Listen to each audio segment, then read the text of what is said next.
hello. My name is Jenna. This is 11:11 with Jenna. I'm here 7 days, 7 nights, 14 times a week. And I was here at 11:11, and then all of a sudden Zoom went.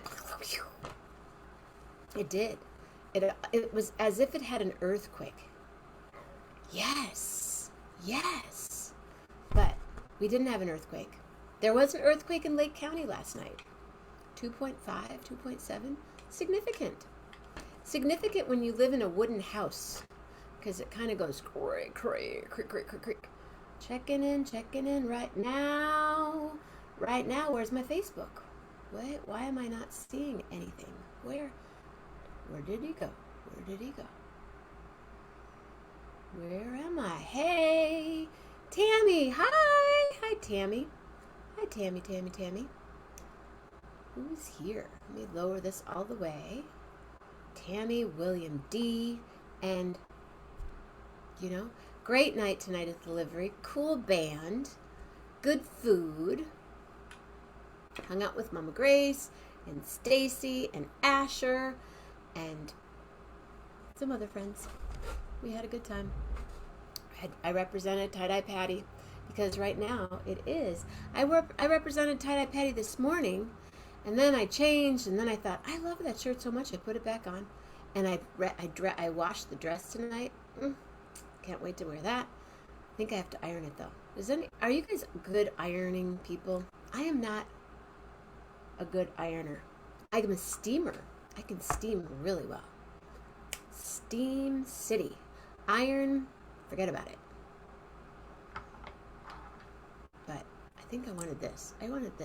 Yeah. There we go. I like that. Okay. Tomorrow morning, AJ Martinez. Tomorrow night, I don't know. Tammy, are you available to be my guest here tomorrow night? And if not, are you available Tuesday night or Wednesday night of next week? Because I sure would love to have you on the show. I think that would just be fabulous.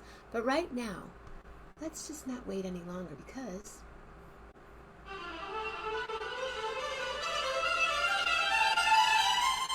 one more Saturday night with Gary Lambert. No. Uh-huh. Hello. Going to adjust my lighting a little in here. It's getting washed out. Hold on. Getting things together.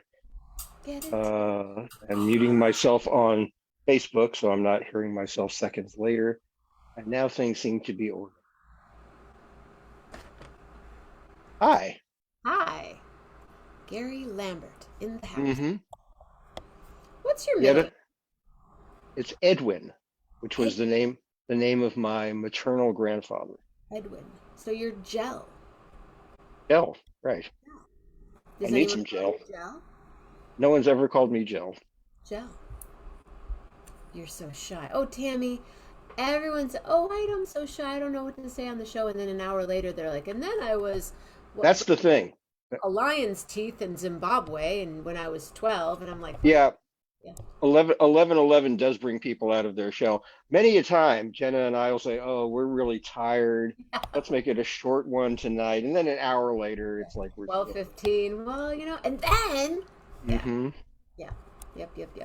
So, yeah. There, I did it. Yep. Yep. Where do you think that comes from, Gary? Yep. I'm not sure. No. The source eludes me at the moment. What's your shirt? Mass MoCA, Massachusetts Museum of Contemporary Art. A great I've museum. Never been. Way up in the Berkshires, the northwest corner of Massachusetts. A fantastic story. North Adams was this incredibly devastated industrial town, where its main factory went out of business sometime in the 1970s. And it was this factory that built these electrical parts, and it employed most of the town. And in something like 3 years, the town's population went from like 45,000 to 16,000. Everyone had to leave. There was no work. And then a local person had this inspired notion. He saw this complex of buildings was kind of rotting away. He said, "This needs to be a great art museum." Wow. And it was a physical plant that just lent itself to being a great art museum. And I don't know exactly when it opened. I think sometime in the late 80s, perhaps. And it's now this massively respected museum and a magnet. It draws people to North Adams. And it came onto my radar in a more fundamental way because it is where Wilco has their every 2 years Solid Sound Festival, At the which at the museum. yes, but which became this incredible economic boon to the town, even more than the museum itself, because it draws like 10,000 people every time they do it, and it goes on for 3 days, and the town, becomes a late night town. Restaurants stay open late, So and fun. and now they have more concerts. They have an outdoor concert stage. There's this big open field which just happened to be adjacent and owned by the museum. So there's a main stage there.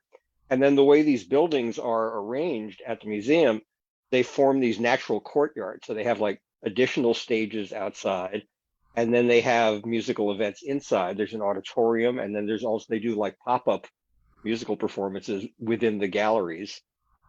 Uh, and then the musicians help create art installations for the museum during the festival. So it's a great thing.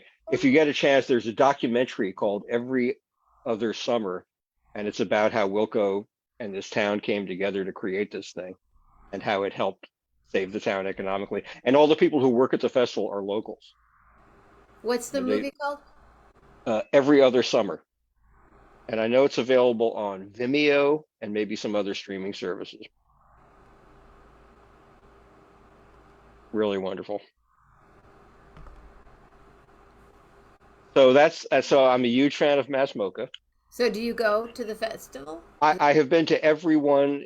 They started it in 2010, and then they had it 2 years in a row, and then Wilco decided just the labor intensity of the thing was a little too much. They started doing it every other year, and I have been there every year except 2017. So I think I've been to six of them now, and I never ever want to miss it. The one I had to miss was unavoidable because it was in the last phase of my mom's life.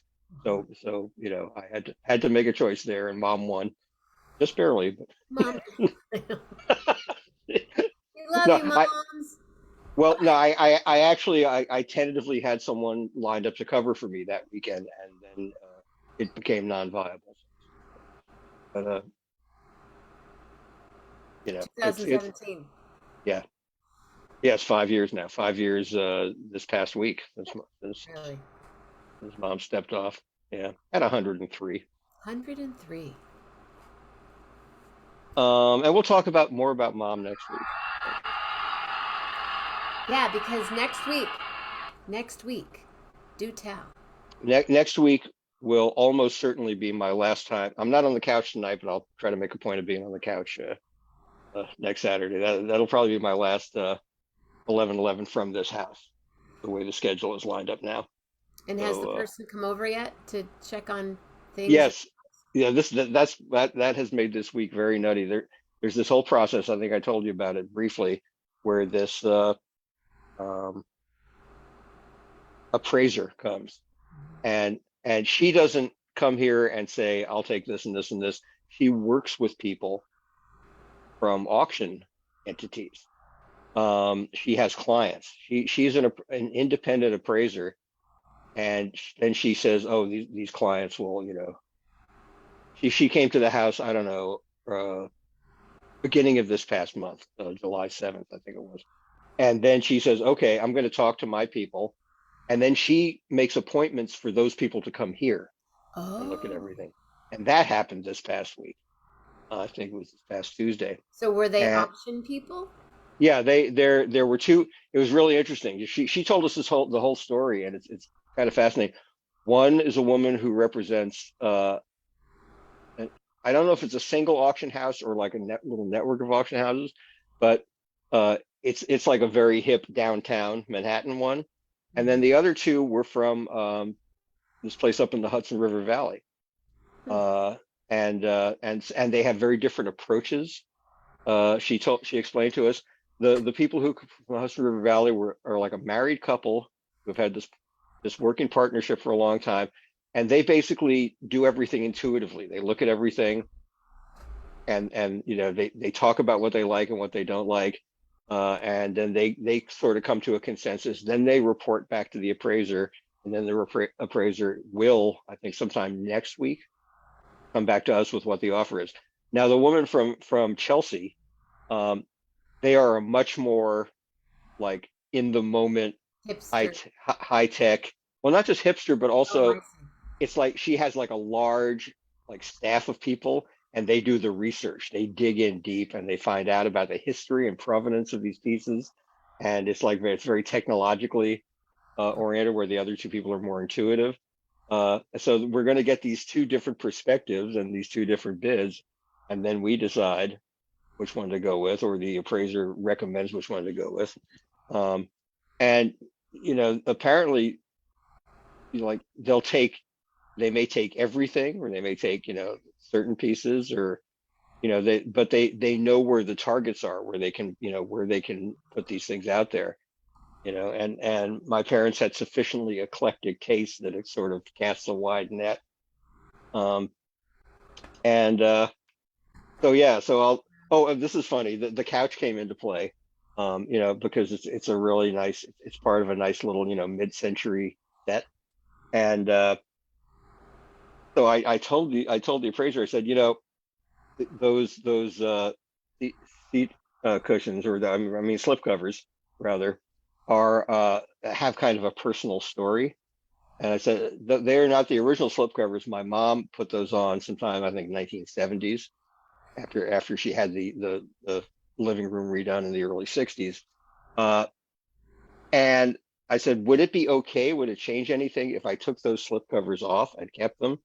And you have the original mid-century, the more modern And mid-century pristine. covers underneath. They're not really pristine, but they're the originals. And she said, "Oh yeah, you can take them off." And then I said, "Because there's a story behind it." I told the story about how my slip covers became famous, how they became celebrity slip covers, and she loved it. She said, "Oh, absolutely, you got to keep the slip Oh, I covers." thought she was going to say I could sell those. No, no, and she told the people, the auction people, she told them the story too. They thought it was pretty funny. So yeah, I'm keeping the slip covers. Keeping the slip covers. Yeah. Good. Good. So you're moving. Have you started moving things to your soon to be home? Well, the soon to be home is very limited in space in terms of storage. So most of my stuff is going to be in my storage space that I'm renting.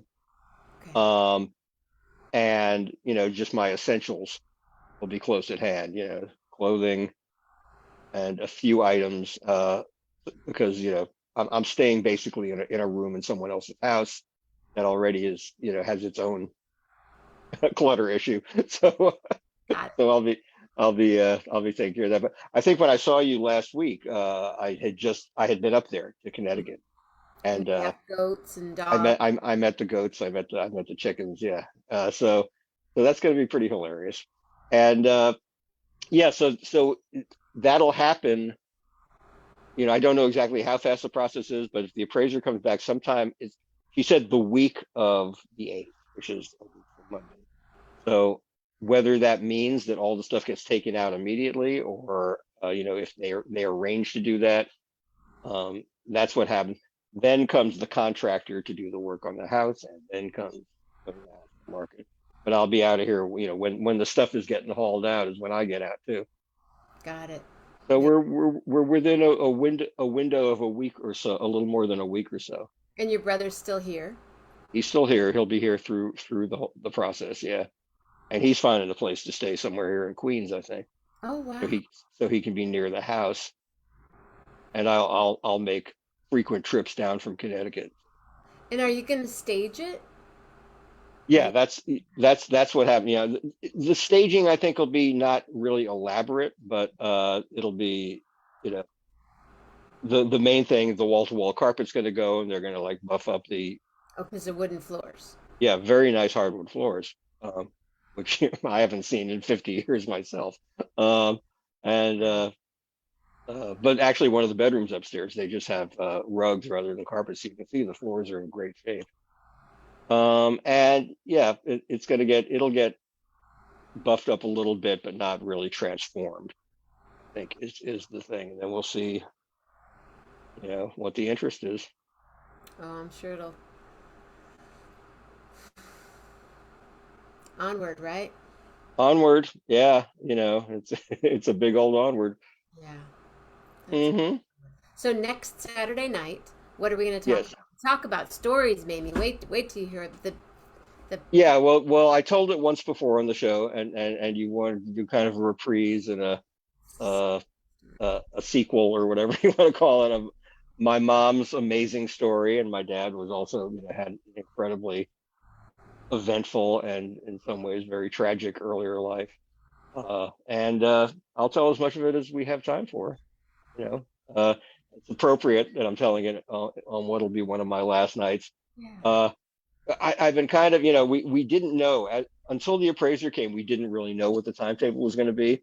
So I made a determination that we're going to try to like, do some really appropriate, goodbyes to this house. So last Monday night, the night before the appraiser came, I said, well, if this is really the last meal I cook in this house, Hmm. it's going to be incredibly thematically appropriate. So I made a classic my parents made porterhouse steak and baked potatoes and the things they loved, the stuff that we thought was Love really it. special. And that was kind of very spiritually satisfying and damn tasty. So you did that. I did that, and there may be a few more like that in the coming week. We may some of my mom's recipe files are still here, so we may play some of the greatest hits. Ooh, you could just, was she a baker? She was a bake. She had a few specialties. These incredible hazelnut cookies, and I think we Oh, talked Rob about Morocco would like those. yeah, that's right. There was a whole hazelnut debate here. Uh, uh, Patty would not. these I would not, but these cookies would make some converts. okay. Yeah. I Um, believe. yeah, and yeah, there's a few things we might toss together. Uh, so we'll see. So, okay, so you've made that meal. Any other epic meals that you've ordered in or Uh, have experienced in your kitchen lately? well, I told you last week, I think, about this incredible tamale and taco place I discovered Oh, in yes. Queens. Yes, yes, Yeah, yes. went there again today Okay. for lunch because I had a friend in town. My friend Mike McGinn, who's like Bobby Weir's longtime sound guy.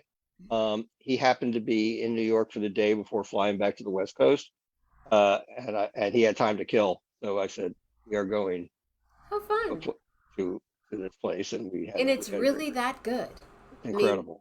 It's I mean it's up there with any tacos I ever had on the West Coast, and the tamales. So Evalia, Evalia's in heavily. Corona for those of you who are near New York. And yeah, so that was today's spectacular meal. That sounds fun. And yeah, Any movies, anything you're watching? I'm watching Better Call Saul yeah, from the beginning. hmm Never watched it before. yeah. It I haven't gotten into the rhythm of it yet. It's an interesting thing because it was a prequel to Breaking Bad. Uh-huh. So some people, if they hadn't watched Breaking Bad, it took a while to get into it because Well, it's it's been so long ago that I saw Breaking yeah, Bad. yeah. It's a prelude to things that are going to happen. So certain elements of suspense are not going to be there. You know that Saul's going to live through the series, and you know that certain characters who made it into the Breaking Bad universe are going to live in the series. But then it takes on a life of its own. It becomes a whole other thing. So it's more relevant, I think, if you've seen Breaking Bad, but it's not necessary because the characters became incredibly vivid and incredibly relatable and incredibly poignant and tragic, and it's amazing. And now there's only 3 episodes left, and Yeah. Are you? I'm in mourning, I'm already getting ready to be bereft. Mhm. Uh, but then I'll just watch Breaking Bad and Saul all over again at some point. I would do that. I would do Yeah. Breaking Bad again. But the cool thing about the end of this series is they are kind of defying every expectation that you would have for how they would, resolve any given situation. It has been full of surprises, not in terms of plotting, but in terms of where and when and how things happen. So, they do not go for the standard dramatic effect, you know, like I won't give anything away, but it'll say, oh well, that character disappeared faster than we expected. We expect that character to be around right to the climax of the show, and they make it an anticlimax, but in a really cool way because they're not pandering to your expectations, and they are crafting the story in this very way that's very true to the characters. So I've been All completely right, I'll blown away keep by going on it. I've been watching. I just started also the Billy Bob Thornton movie. What is or show where he's an it. attorney. Oh, I haven't seen that one yet either. Yeah, I know what that one is, but I can't remember the name of it. Oh, I watched this very strange show. I thought it was strange, Hmm. and it was late, so I stopped. It's called The Rehearsal. Oh yeah, with Nathan. I forget what Nathan's last name Wow. is. Yeah, I haven't seen it yet, but I hear it's really strange. Whoa. Yeah, I stumbled upon it late one night, and it was just a little too much at that time of night. I went, I yeah, can't do this right now. This is like super heady and yeah. yeah. I've heard. I'll definitely go and check it out because I like his stuff, and it's there's so much on. It's like it's so hard to keep track of, and I've been you know winding down this season of Only Murders in the Building, which I love. What is it? Um, you don't know about Only Murders in the Building? Only Murders in the Building. It's No. you have to have Hulu for this one. Um, and it is a show created by Steve Martin and Oh, starring Martin Short. starring Steve Martin and Martin Short and Selena Gomez. Uh, and they are these, people. It's a very swanky apartment building on the Upper West Side, and there's a murder there, and they decide to do a true crime podcast. And so it becomes like a satire of the whole podcast thing and the whole obsession with true crime. But then it becomes like a really compelling mystery at the same time. So now they're in their second season. And, of course, the pleasure of watching Steve Martin and Martin Short play off each other. Brilliant. Brilliant. So incredible. So, yeah, it's very wonderful, very funny, but also it's compelling. It's like it's got a real plot line. So, yeah, there's that. Well, I don't want to keep you on. We're gonna do a short show tonight, kids. Yeah, and we'll Um, take a deeper dive next Saturday. Deep dive next Saturday night. Gary Lambert will be telling the story of his parents from his house, Hmm. and it From will the be couch, past 11:11. right? He will be in his home in the house. You grew up there. Yeah, I grew up here and then moved back, after 30 years, which was really I mean, this is stu- the home that you came home from the hospital and well, no, actually, we lived for 4 years in another house. The okay, first 4 years, we moved here when I was four. okay. So from the time I was four to the time I went away to college, basically, and then moved to California.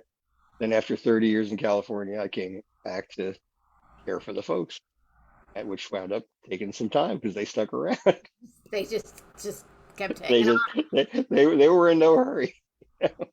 Well, I'm glad we're gonna get one more view of the couch in its not entirety, but it's in Yeah, that. and yeah, and I'll think about some of the history in the house too, because we laughed a lot here, and we just it was just full of love. And it's gonna be hard to leave, but it'll always be with me. Wow. Well, thank you very much for being here tonight. Well, thank you. Yeah, Yeah, Melanie, the couch for sure. And I liked what William said. Gary, hmm you should author a cookbook. I'm not that good a cook. I'm not a very original cook, but thank you, William. Uh, I don't think I've ever come up with any recipes that would just astonish people. I'm a good, utilitarian cook. I'm a good, You're a like I good, said, you know, I do good good. food. I know good food and I appreciate good food. I'm and also I to write a cookbook, I presume I'd have to remember my own recipes, which I kind of never do. I do what I call head arrangements, on the food. I see what's around. I say, okay, I'll make a pasta sauce that's sort of based on a basic template that I use, but then whatever's around will get thrown in. And so, uh, it's an improvisational mode of cooking. I like Yeah, I cook like that too. free I'll cook, jazz. I'll cook from a recipe, but not very Yeah, often. yeah, I'll see something and I'll go, oh, I'm going to remember that. Well, I don't remember it, but then I'll yeah. go, oh, I want to make something driving and just saw a huge meteorite. Whoa, maybe Wow, cool. awesome. Yeah, Woo. yeah. Like cooking. I mean, I From the will heart. very faithfully follow a recipe out of someone if I'm reading a great chef's cookbook. Like some chef who always, who I trust implicitly. I'll follow those recipes pretty faithfully. Although, once I've done them, I might do a variation the next time. But yeah, as far Like as my own singing a recipe, song, you know, yeah, you yeah, improvise. You yeah. sing. I have no reverence for my own recipes, so I don't think I'll ever write a cook. Okay, well, thanks you guys. I know Rob, you guys just got on, but we are going to we're going to make a short show tonight, but next Saturday night, be Will be here an with epic. Gary. We're going to deep dive back into the story of his parents and the couch and the house, Yeah. and thank you for being here. Okay. Love you. I love you too. Gary Lambert, everybody. Real Watch hard. Saturday night on 11:11 with Gary and Jenna. Have a good night, everybody. Night. Love hard. Real hard.